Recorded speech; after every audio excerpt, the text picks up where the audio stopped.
Hello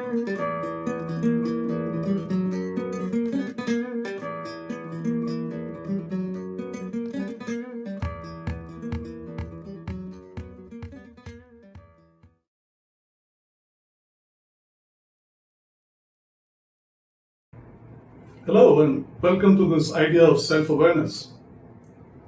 It's central to executive presence, especially your gravitas. There's a good chance it's an area you haven't explored a great deal. Most people don't. In her book EP, which is short for executive presence, Sylvia Ann Hewlett highlighted three key things that comprise executive presence. They are gravitas, appearance, and communications. Now, gravitas is by far the most important of them, and I spoke about that in my previous video when I introduced executive presence. It broadly means being respected and being taken seriously to be entrusted with greater responsibilities.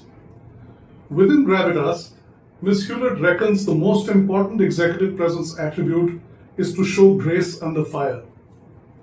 It's about controlling your feelings, your thoughts, your words, and your actions when you are in an immensely difficult situation. Now, we can all relate to this. You could have made a regrettable comment to the media or on your company's social media pages. You may have done something to let your team down. I mean, imagine yourself at the receiving end in a board meeting over such an issue. It's how you conduct yourself in such situations that will show you your gravitas. You can't deal with this from episode to episode, unfortunately. There has to be something more enduring. It's pretty obvious if you don't show confidence and grace under fire, it's not going to help your gravitas.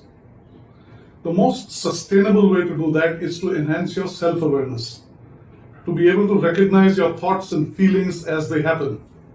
It boosts your inner strength, it boosts your confidence, decisiveness, and responses in high-pressure situations. Gravitas originates from gravity. That's exactly what we need to deal with under intense pressure. We need to remain grounded and still in our thoughts, feelings, words, and action. But the pressure doesn't let us because it causes stress and anxiety, and those things rush up to the brain and force us into behaviors that do more harm than any real good. Our gravitas is challenged because of a lack of self-awareness. Anxiety and stress often prevent self-awareness. Questions like, do I measure up to expectations and do I fit in this group, cause feelings and thoughts that are anti-gravitas. We have to be careful of the voices that tell us that we don't have what it takes or we are not part of the next big thing, and possibly that is because we are not good enough. You need to anchor yourself on who you are.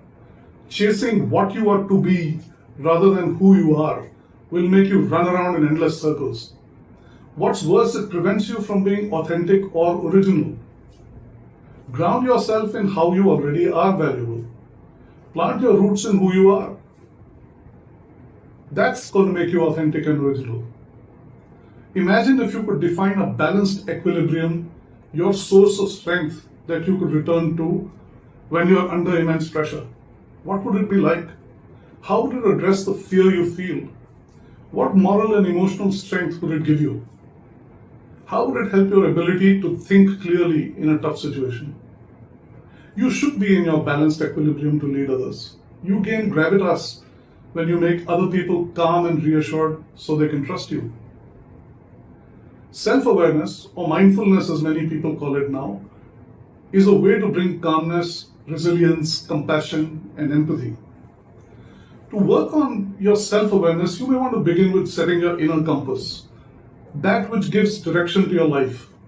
It is accurate and trustworthy to the extent that you don't question it. It will give you direction, resourcefulness, stability, and therefore grace under fire.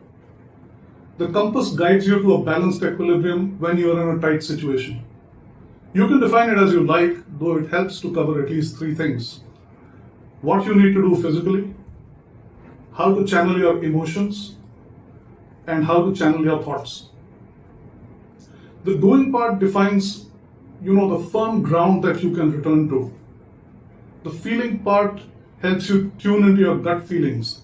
These are feelings you're instinctively comfortable with, and the ones that lead you towards your purpose. The thinking part helps you have a constructive dialogue with the voices in your head, especially the ones that are telling you that you are not worthy.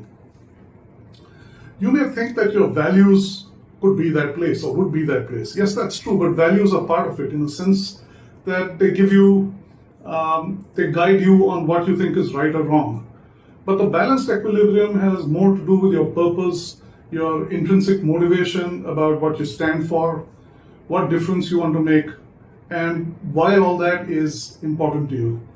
That's why it needs to be stable, something that doesn't move or change greatly with time or circumstances. It shouldn't be things like power, money, or position because those are relative and they keep changing depending on who you compare them with or who you compare yourself with. Your intrinsic motivation needs to be more stable than that. It needs to be like an anchor that holds you in place. Your stable equilibrium is not about what you earn or what you own or what position you hold. What matters here is the kind of leader you want to become. When the chips are down and you think about the doing part, what does that really mean? You know, the doing part out of the three: doing, thinking, and feeling. So in the doing part, to begin with, you need to steady the storm.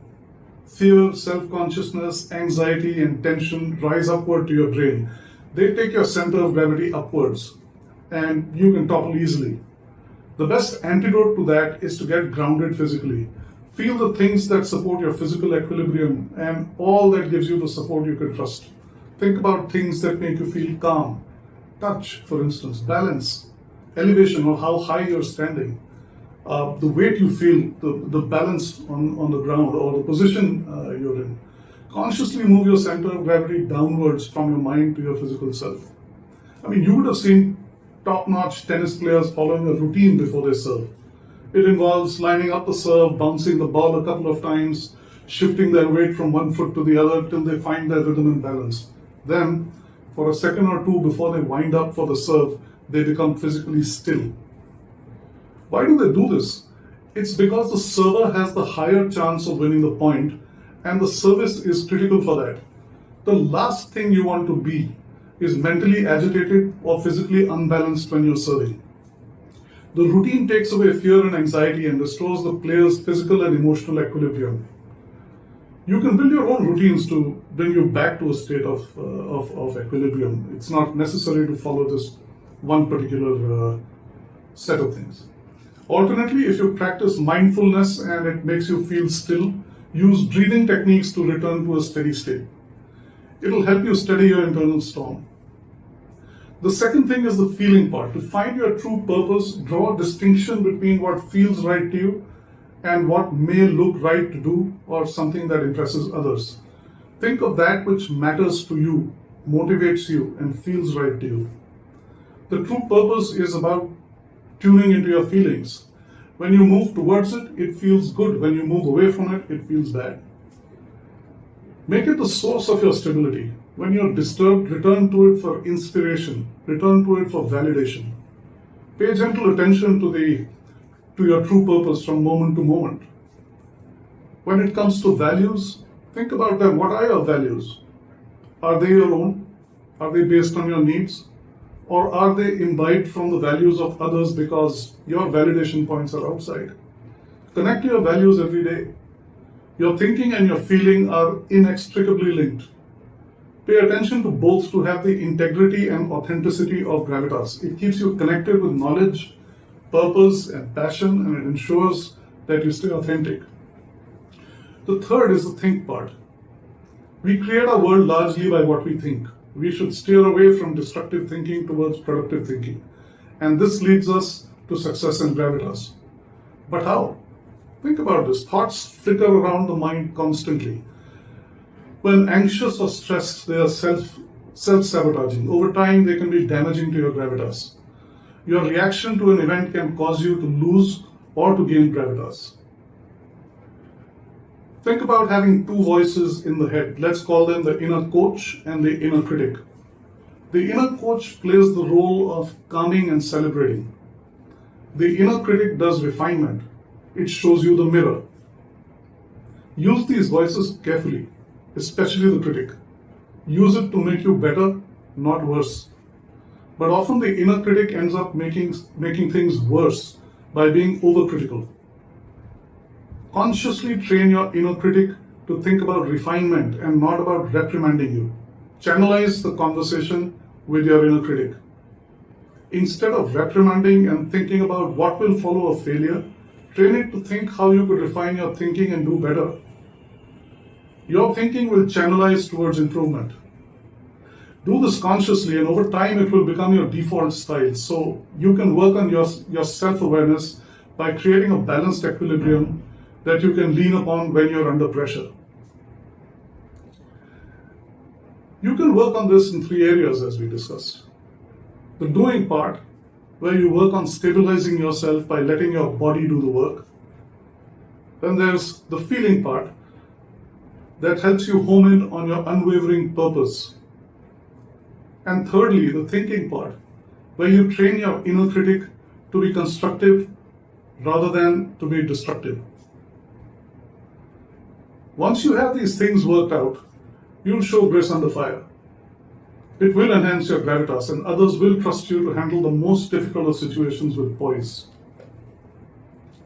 This trial by fire is the biggest thing in executive presence. I'm confident as you practice these things, you will improve your gravitas. I hope this video was useful, and I look forward to seeing you in the next one, in which I'll be talking about getting people to respect you.